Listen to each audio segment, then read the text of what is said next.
Hello, and welcome to Unscripted, a podcast about the making of another podcast that is, unlike the other podcast, unscripted. I'm your host, Stephen Trigar, and I'm about to take you behind the scenes of the month of November 2020 on the Composer Chronicles.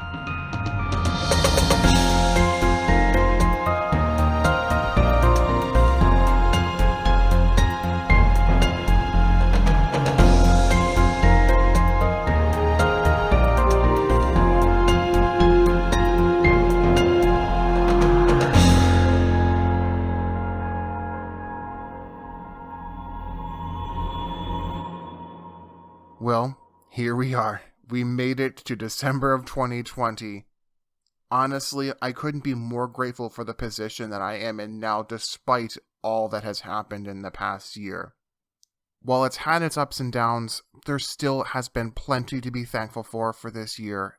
And as I'm recording this right around Thanksgiving, it's quite appropriate to say that I'm very thankful for all of you listeners, and to everybody who has been here to support me throughout this entire journey of starting the Composer Chronicles, Alexandrian Media, and then even Unscripted. If you've heard Unscripted before, you may be asking yourself, why is this episode number 1? There are 3 other episodes already out. Well, that is because I am relaunching this podcast, and this is the first episode of the completely revamped Unscripted.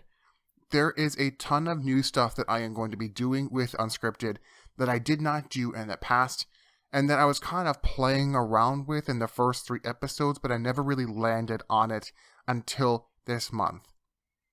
There was one defining moment in November that helped me to decide that Unscripted needed an update.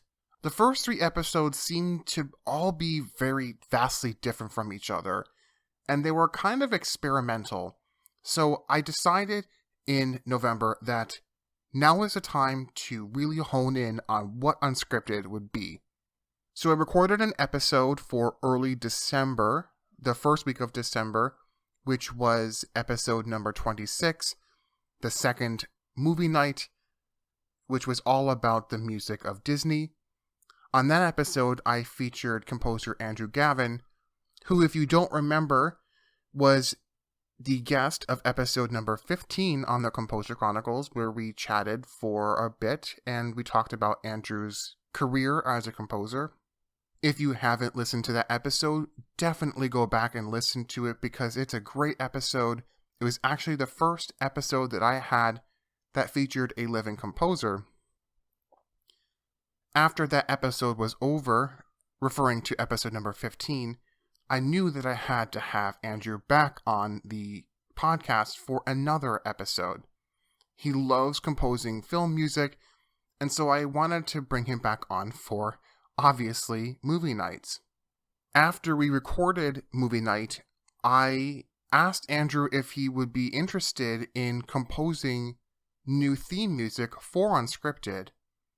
You may have heard that at the beginning of the episode, which is the first time that theme music is being used for the show.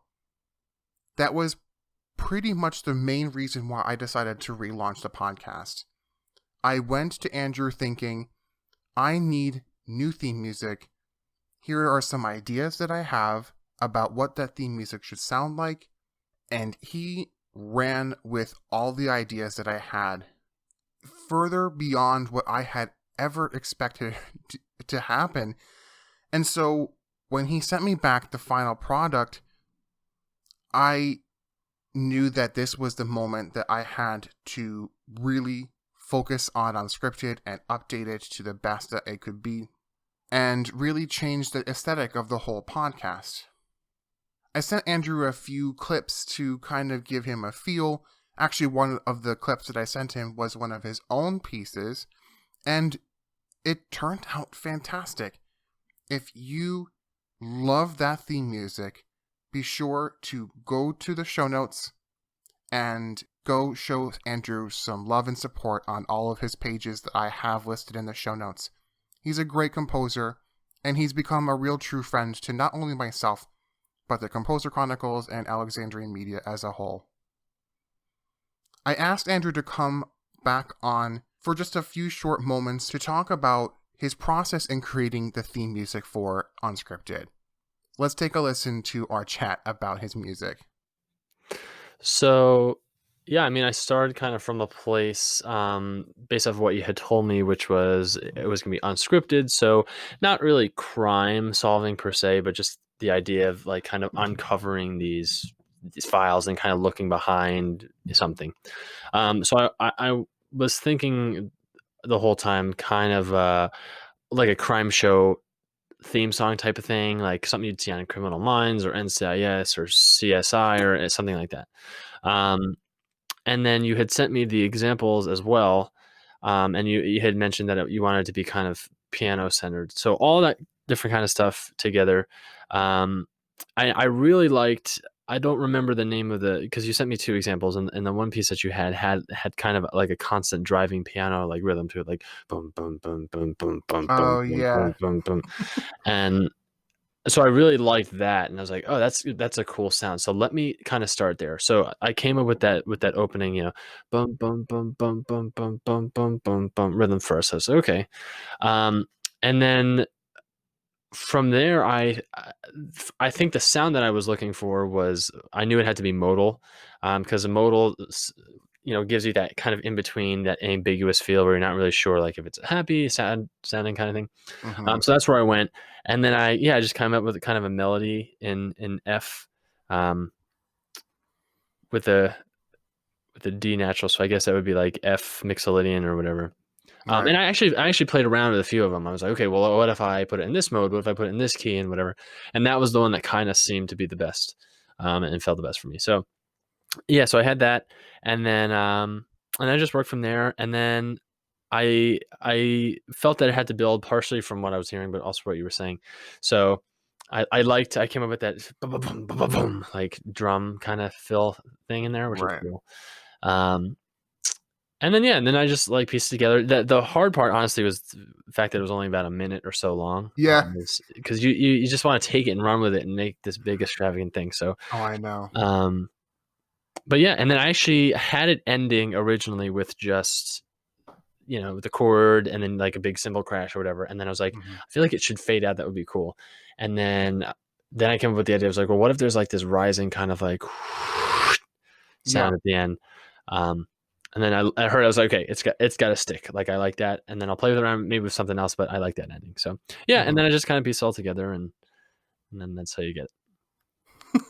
Well, yeah, it's a fantastic piece. I'm really glad that we had the opportunity to work together and on that. And for those who don't really know, the pieces that I sent to him were the theme music to the Just arc of the podcast The Adventure Zone, and then I also sent you one of your own pieces, uh which was remind me of what that was again. Seeking Justice, right? Right, Seeking Justice, and then another piece by Trevor Kowalski. But yeah, it's a wonderful piece of music, and thank you so much for writing it.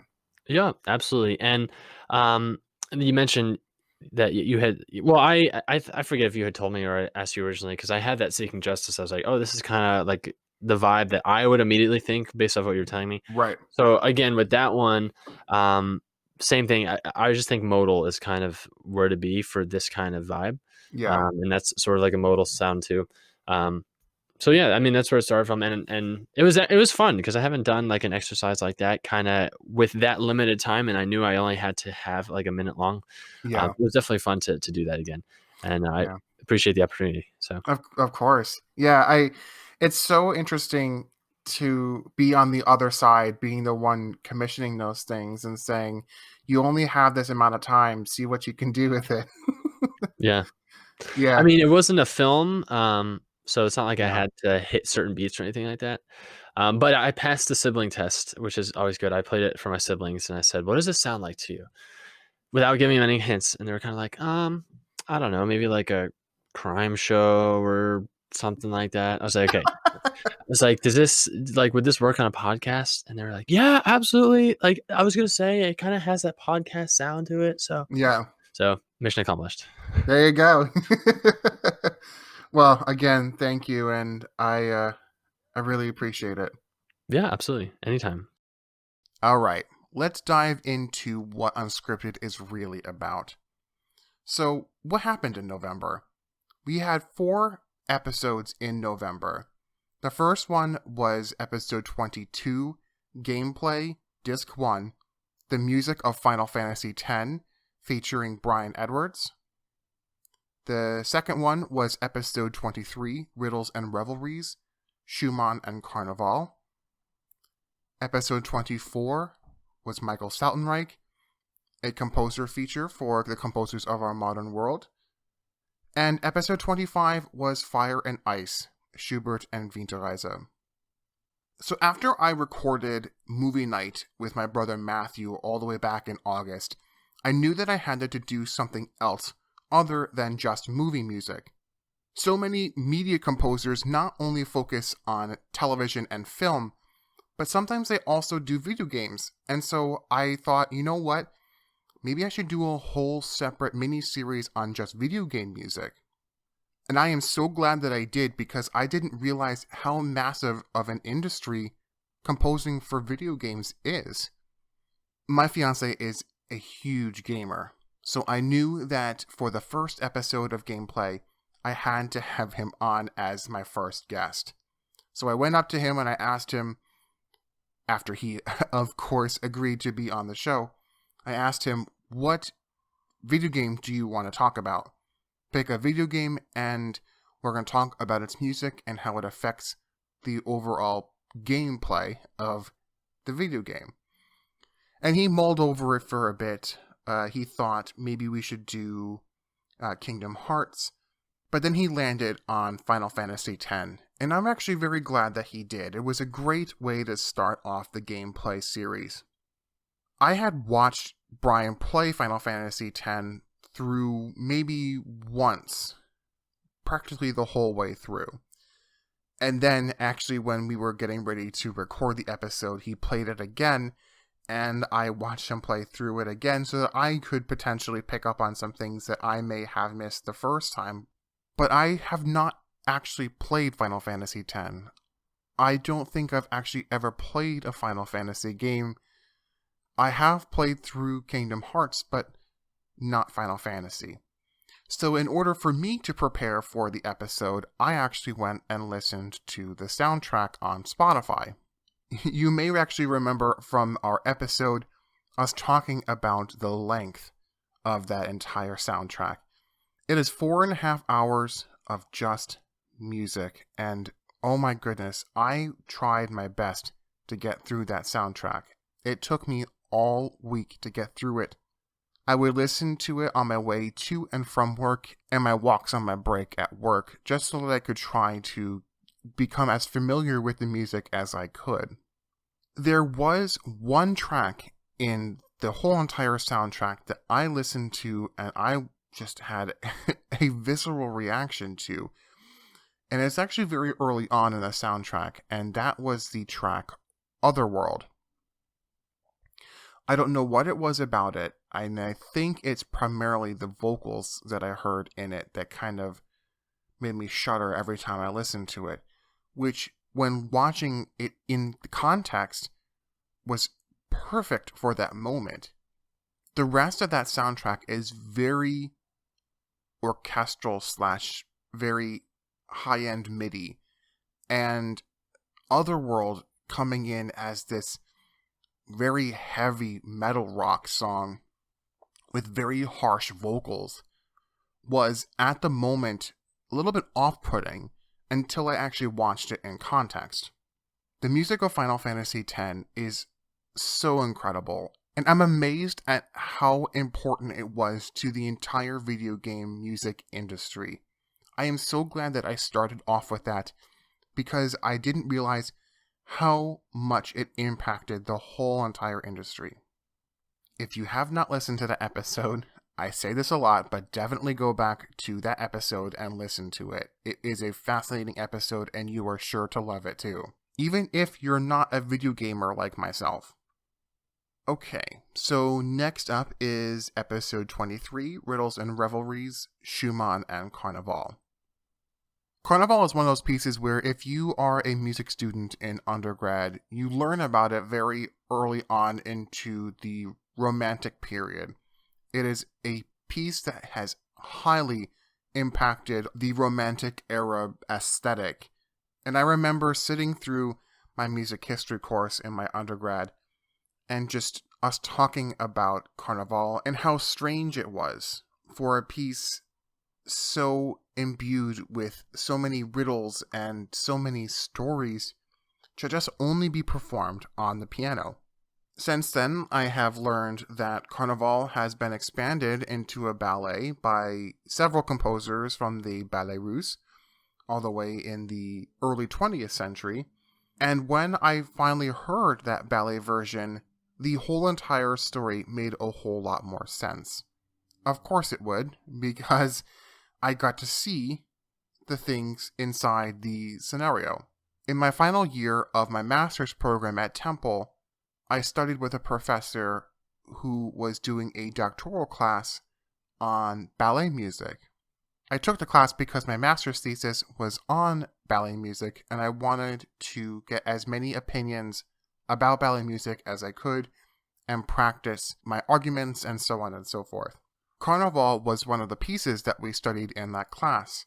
The professor himself was using us as a springboard for his own future work, and so we were studying these works primarily to see how musical the choreographers were. Did the choreographers of these ballets understand music theory? And did they use that to their advantage when choreographing their ballets? And because Carnival has such an integral relationship between all the keys in the works, he really wanted to focus on Carnival and the choreography of Carnival to see how well the choreographer choreographed this work. It is because of this ballet that I actually was able to concoct a introductory synopsis of the whole entire work to put at the beginning of episode 23. Of course, I could have just gone through each and every individual number and created a synopsis off of that, but it's because of the aesthetic created for the ballet that I was actually able to create an even better introductory synopsis for it. I say better because I know that I probably would not have been able to write the synopsis that I wrote without understanding the ballet. There's not really much more about Carnival and Schumann that I didn't already mention in the episode.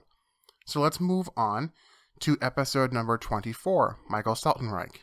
We actually recorded that episode back in September when I had the idea to start featuring living composers on my podcast.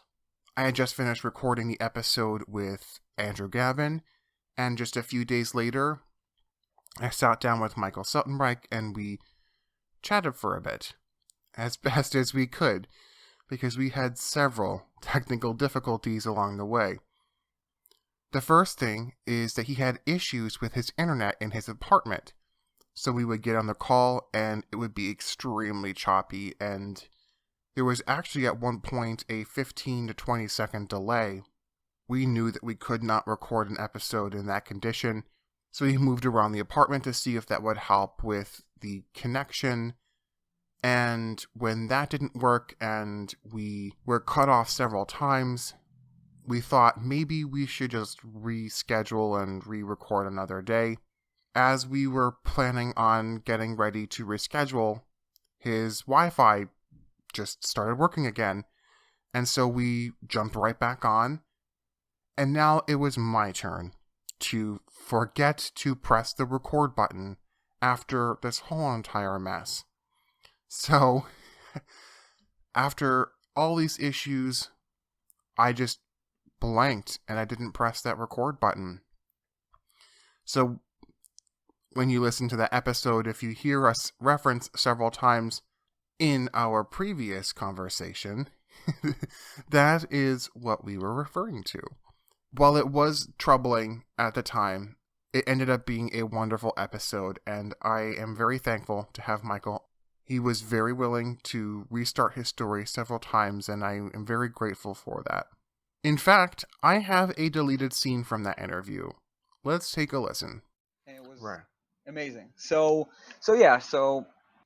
I guess it's natural because most people do start composition rather later in life, and there's this assumption that people are already more like mature or ready to compose. So they just jump into the water, which is, we know for a fact that it works too, because great composers are are made all the time. Right. But I also think there's a lot lost when you don't dedicate time to the craft, to how to think about the craft. Really, even from starting as a musician. Yeah. How so? So two things I want to say about this. First thing is before, when I was talking about developing the craft, Hmm. I was actually not talking about what stage of your musical career you are, Okay. but rather that wherever you are, you should start composition from scratch.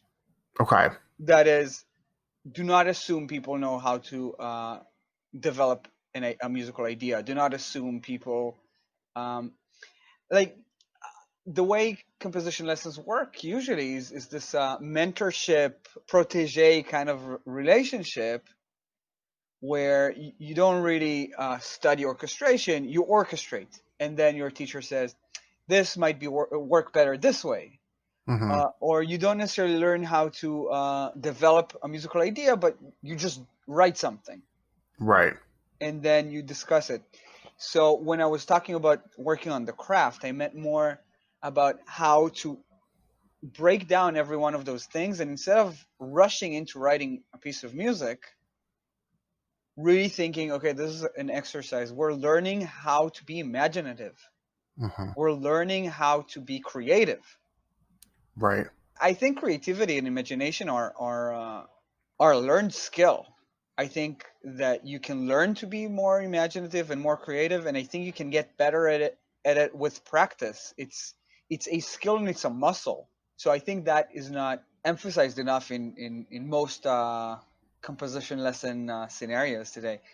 So that's what I meant originally. But with regards to playing an instrument, I actually think I can argue both ways. I think there's a very big benefit to being a master of your instrument Hmm. when you approach composition. First of all, technically, you get a lot of insights built in. And if you are a very well-trained musician, you would also have usually a deeper understanding of how music works beyond the technical level. The final episode of November is episode number 25, Fire and Ice, Schubert and Winterreise. Because this episode was coming out the day before Thanksgiving, I didn't find it necessary to record a bonus Thanksgiving episode like I did for Halloween. I just wanted to get out this episode and then use that kind of as my episode for around Thanksgiving for people to listen to, especially this year with us being stuck at home. Prior to recording and researching this episode, I didn't have really any connection to the work. I don't really listen to a whole lot of solo vocal and piano works and song cycles and Lieder, and so when I was trying to create a schedule for November, I knew that despite my own preferences of listening to music, that I still had to mention something else. And because I had the episode on Schumann, I decided I should probably do Schubert as well to give that connection between the two episodes. Schumann was incredibly influenced by Schubert. Schumann would go on to create several of his own song cycles in similar style to that of Schubert. In fact, in that ballet class that I mentioned earlier, we studied one of Schumann's song cycles prior to any of the other ballets to kind of get us into the practices of what we were going to be doing for the rest of the class. But I digress, since this section is about Schubert and not Schumann. In Schubert's episode, I mentioned several times of people who were attendees of his Schubertiaden. So I felt that Unscripted was the perfect place for me to try and explain it just a little bit more.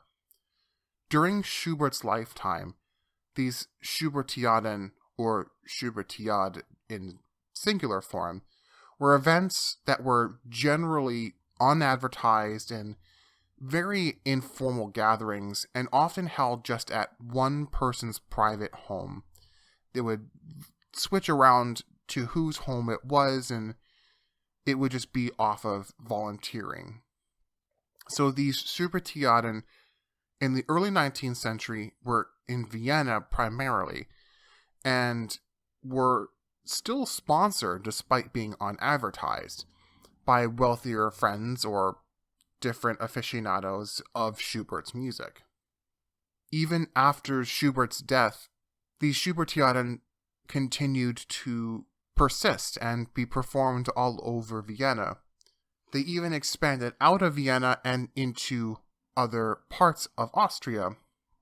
And even today, these Schubertiaden are still very popular.